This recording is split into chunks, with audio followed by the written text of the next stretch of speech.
All right, good morning, everyone. Welcome to day 2 of Career Expo. This is the education session. Today we have with us Nicole Peterson, who is a social studies teacher over at Lincoln High School, and Warren Brewer, who is a science teacher at Lincoln High School, who is also taught for public high school as well. So I'm going to first turn it over to Mrs. Peterson to talk about her role in education. Yeah, okay. Hi, everyone. My name is Nicole Seminar Peterson.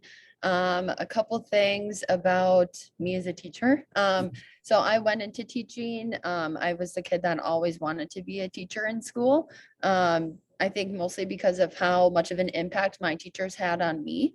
So that's kind of why I went into teaching.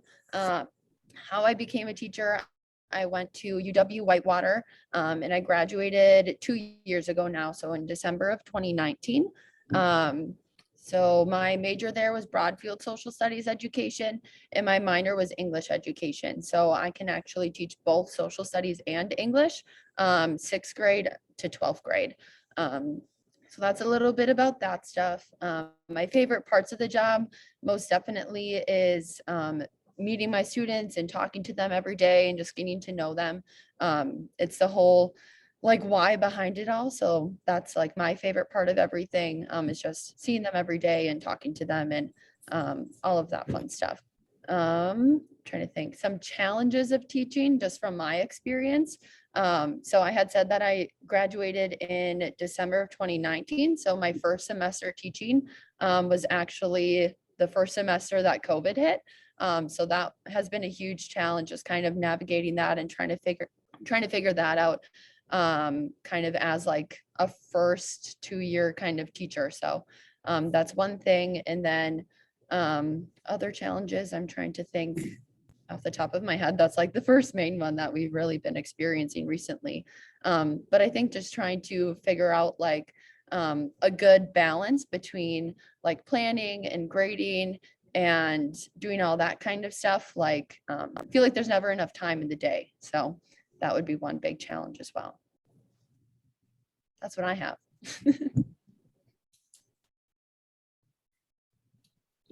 Nicole, what would you say is your favorite part about teaching, and why did you choose education? Okay. Kind of like I mentioned, so favorite parts of teaching is just getting to know my students and talking to them. I like planning like fun activities and stuff to do in class, so that we're always like discussing and talking about things, especially related to history. And then why I became a teacher was just like because of the impact that my teachers had on me. I had one teacher that I was really close to in high school. She was also my cross country coach. So going into teaching, I just always wanted to be that person for like my students.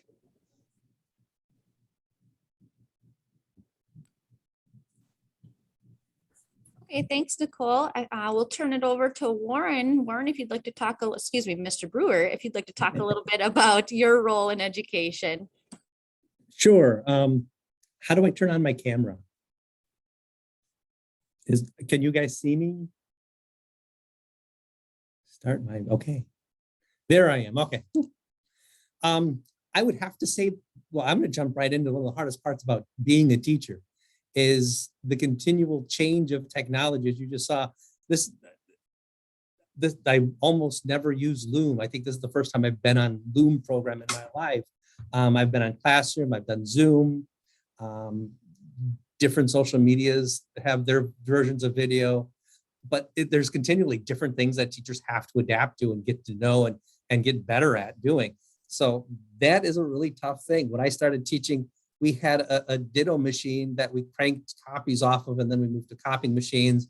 We had transparencies were plastic sheets of paper that we wrote on. We had film strips and 8mm films that changed into DVDs, changed into CDs, changed into videotapes, changed into laser discs, into YouTube.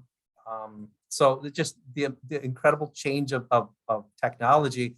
As you sit there and you know what you're used to having is our 5th or 6th generation of that technology version.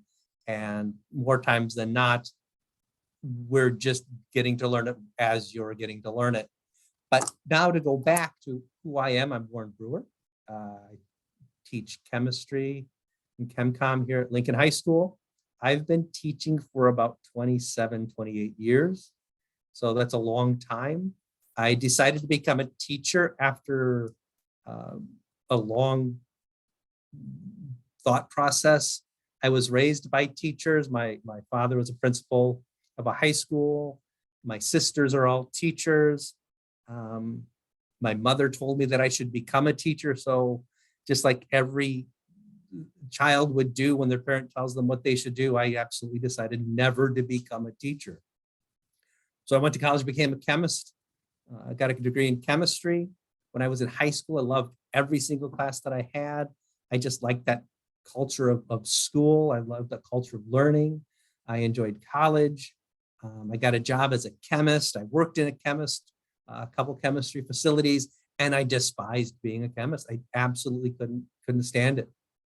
So I went back to college and became a teacher because that's all that I had left that I could think of doing was finally taking my mother's advice and doing that. So I became a teacher, and I liked chemistry because it was the least boring class for me. I had to work the hardest at it. There was always something new to learn about it.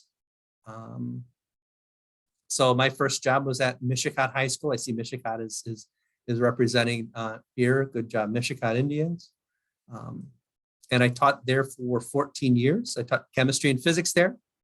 And then I moved over to Roncalli High School and taught there for 13 years. And that was another fun experience. I got to work with a mentor who was just a brilliant person. And I learned a tremendous amount about teaching and more about chemistry and physics from her. And this is my very first year at Lincoln High School. So my experience has been with a small public school, small private school, and now a large public school. They all have their differences. They're all a lot of the same kind of stuff that we're doing. I'm looking at my list now to see if I've covered everything that I wanted to cover. Oh, work-life balance.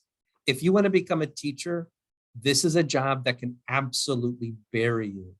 You can spend all the time, day and night, worrying and developing and grading papers and checking grades and doing everything and completely lose yourself. It is very easy to do. It will take over your life. There are coaching positions, there are mentorships, there are clubs that you can get involved with at the school. And you could easily just forget about everything else if you're not careful. And that's not healthy. You need that work-life balance. Your job is not who you are. You are you, and your job is your job. That's a bit of advice that I have. It's a tough thing to do. Teaching is rewarding. I enjoy it, or I wouldn't be doing it for 28 years, 27 years. So that's all I'm going to say. I guess that's all I have to say. Are there any questions?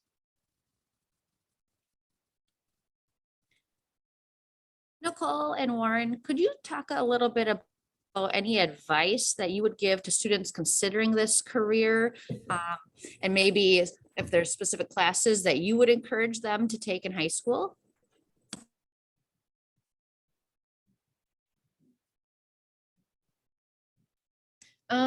I don't know about classes in high school, but one thing for advice that I have is going into college when I was choosing like where I wanted to go and kind of what I wanted to study. One thing that I really focused on was what schools would give me the most practice in the classroom. So I had chose Whitewater because I had, I think, 3 or 4 different like actual field experiences where I could either be in a middle school or a high school for a pretty decent amount of time. And not only just student teaching, which is a full semester, but outside of student teaching to see what grade I wanted to teach. And then also just like, do I want to do this? Like, do I enjoy it? So that's one thing that I would suggest doing is finding a school that gives you more than just 1 semester of actual experience, so that you can apply that to what you want to do and where you want to go moving forward. I'd have to agree with that. Absolutely. I went to UW Platteville because it was my hometown, and at that time, I thought that every school was the same educationally. There was UW Platte was a great elementary teaching program, and its high school teaching program isn't probably as strong as other schools are. For high school classes, instead of classes, my recommendation is mentor, be a tutor, volunteer at the elementary, middle schools, spend as many hours as you want. Being a teacher isn't just being a K-12 teacher. Elementary school teachers are a different world compared to high school. And middle school teachers are just weirdos. They're just freaks. They're their own entity. I could never be either of those. I love science. I can't see myself teaching science to elementary or middle school kids. I can't do that. But there are middle school teachers who could never, ever teach at the high school or middle or elementary school. So find out if you want to be a teacher. If you find out if you want to be, spend those hours with students. Find that age group that you're most comfortable with, and do you like answering the same question 100 times in a 5-minute period? Because you will have that happen to you on a daily basis, and not get angry. It was so difficult for me when I first started out, realizing that there were 10 kids who didn't hear me when I answered a question 7 different times. And I said the same thing. And it takes a long time to realize that. So that's all I have to say, I guess. Thank you. I'm going to turn it over now. Do any of the other schools have any questions? You can either turn on your mic or enter them in the chat, and I can share those to the large group. Yes, we would like to know from the two teachers, what is their typical day kind of like? I'll start with that one. We teach vastly different subjects, so what we teach, our answers are going to be very different. I teach science, so I have a lot of time spent in the labs where I have to set stuff up, tear down, wash labware, make sure the chemicals that I need are already available. If they're not, make sure that they're ordered. So I usually get here between 7 and 7:15 in the morning, and I leave at 5.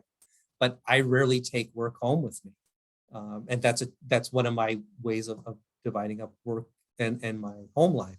My home life is for home, the work life is at school, so I do all my school stuff at school. So that's my day. I have 4 different classes. Depending on where I've worked, I have gone from teaching anywhere from 5 different classes in a given day, where I have to tear down and set up the class. I've had a school where I had to switch classrooms all the time. So I was always being mobile from one room to the next, tearing down and setting up. And Lincoln here, it's nice. I'm in one classroom. I set things up. I have a corner for everything. I'm not sharing a classroom. So that takes that load off of me, but I'm here like 7:15 in the morning until 5 o'clock at night. That's my day. My day usually looks like, I usually get here probably around somewhere between 7 and 7:30, just because I like to get everything set up before class, and I like to just kind of like chill and check my email and just take care of any of that stuff before we start. This year I have 3 different classes that I teach. So this is my first year with that. Last year I only had 2. So that's been an adjustment. So we have a block schedule now. So we have about 4 classes a day. And then like during our prep periods, I spend a lot of time either planning or grading, depending kind of where I'm at with my stuff.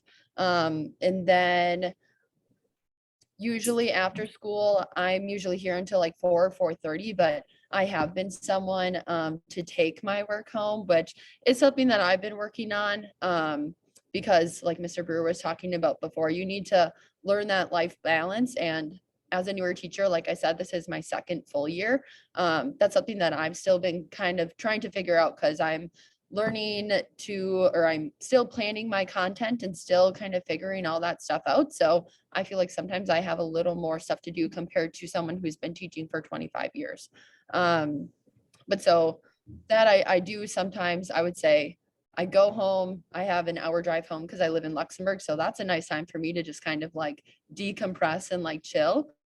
And then some days I plan or grade stuff until 5 at night, and sometimes I plan and grade stuff until like 10 at night. So it really depends on the time of year, because in the fall I'm also a cross country coach, so I might be doing more stuff later compared to like now we're in winter, where I have more time. At night I don't have practice or anything, but that's a really good question. I'd say it varies depending on like what material you have, and I guess, I don't know, just kind of like where you're at and like getting your stuff done. Because like I said before, there's never enough time in the day. And like Mr. Mhm. Brewer said before, you can easily get lost in it. And like I said, being up until 10 at night doing stuff, but It to scare you a little bit, it doesn't get any easier. Things just because the way education research is, there are new ways of showing things. There's different formats, different theories that go on. I am probably learning as much today as I did my first 2 years as a teacher. I do come in on the weekends for a half a day. My theory is the more time I can spend preparing stuff, the easier my class period is. And then just have to draw the line, say, okay, this has to be good enough.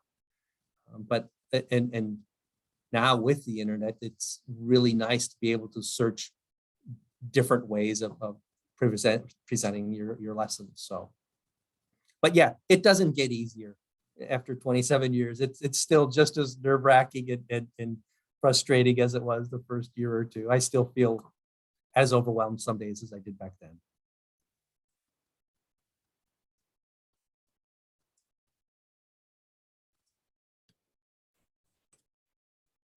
Could the two of you talk, you mentioned a little bit your education that you needed to get in to the education field. But could you kind of talk a little more about like that breakdown of college classes and then student teaching experiences? yeah, so I had noticed this difference when I was in school. I have a lot of friends that are teachers and a lot of friends that are either elementary or like special ed teachers. And I noticed that our curriculum or classes we had to take was very different compared to them. So I would have all of my social studies classes that I had to do. So like all of my histories, all of my geography, all of my economics, all of that stuff, which was almost a major in itself. And then we also had our education classes, which felt like another major. We would have like, our gen eds like our first year. And then I would be taking my beginning like social studies classes that I did. And then I would also be taking like intro to education and like my intro to special ed, because we all had to take a spec ed course. And then later getting into more research and stuff with my history or social studies classes, and then getting into like my first field placement was, I want to say like once a week for 8 weeks or something in the Milwaukee school district. And then later on, I had like a full maybe quarter and a half or something of going every day to a school. And then eventually I led up to my student teaching. But compared to like my elementary friends, like they primarily just had elementary education classes. They might have had like intro to elementary math or intro to elementary English or reading, something like that. But I did feel like being a secondary ed major, which is like middle school and high school, I felt like I almost had two majors going on at once. So that would be one big difference that I noticed within my classes and experience. Yeah, I went to college a long time ago, and I have like I said, I went and got a degree in chemistry before I went back to get my education, which is almost another degree. It's like, I don't know what it's called. High school, they usually prefer you to have a degree in what you're going to be teaching. Middle and elementary school, not as much.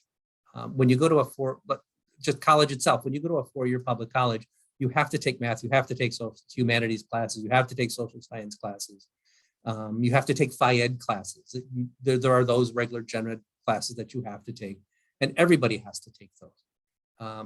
The major that you have is who you're going to end up spending most of the time with, and with other people of the same major. most of your friends usually end up being those majors because that's who you see all the time. Education wise, they want you to get into the schools as soon as possible, not to, well, to scare you, to basically say, if you don't like spending 2 hours a day in a school, you're not going to be good for that major. And they start that out your freshman year with a few hours, different school settings, all the way up until when you student teach, which I kind of consider a racket because we have to pay tuition to student teach, and we're basically doing the job of a teacher and not getting paid to do that job of a teacher. In fact, we have to pay our full tuition in order to do a job of a teacher. So it's a racket. So just be aware that when you become a teacher, it's a lot of time sitting in the classroom, and some of those times you're going to have to get yourself to those schools. And but that's what college is like. That's what getting a degree is like. It's spending a lot of time in different schools, a lot of different child psychology classes, teaching theory. I got to sit in a couple of classes with theory of elementary mathematics.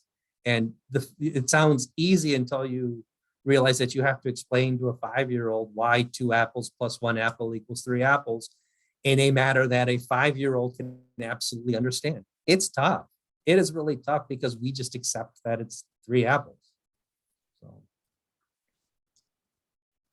Something else that I thought of with that we didn't really talk about is, so with college and schooling and stuff like that, at the very end of school, you usually have some kind of like teacher test that you have to pass in order to actually be a teacher.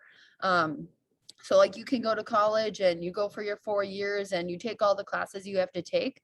But at the very end, there's a couple of tests throughout school that lead to it. But being a recent graduate, we had to put together like this whole portfolio. And then we had to submit it to this company, and you have to pass that in order to actually get your license, in order to teach. So that's something extra too that you kind of have to think about and be prepared for, is not only do you have your school stuff, but you also have outside tests that you have to take through the state to become a teacher too. And every state has different requirements. So you get certified to be a teacher in Wisconsin, but you want to work in Minnesota, there are more classes that you have to take once you go to Minnesota in order to be a teacher there. It's crazy.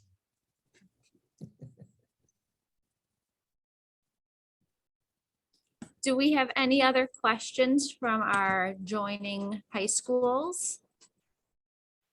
How many students out there who are watching us, how many of you absolutely want to be a teacher, no questions asked? Raise your hands if they absolutely want to be a teacher.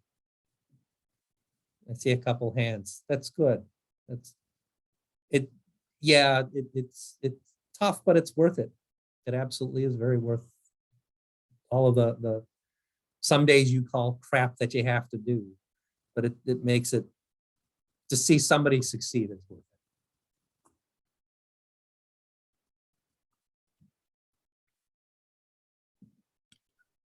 Well, if there are no other questions, I just want to again thank you both for presenting to us today and talking a little bit about what the day in your life is like. Or every day is different, obviously, but we very much appreciate you and what you do every day, and all the other educators listening today as well. So thank you, and enjoy. Thank you for asking. Bye. Thank you. Goodbye. Bye. Thank you.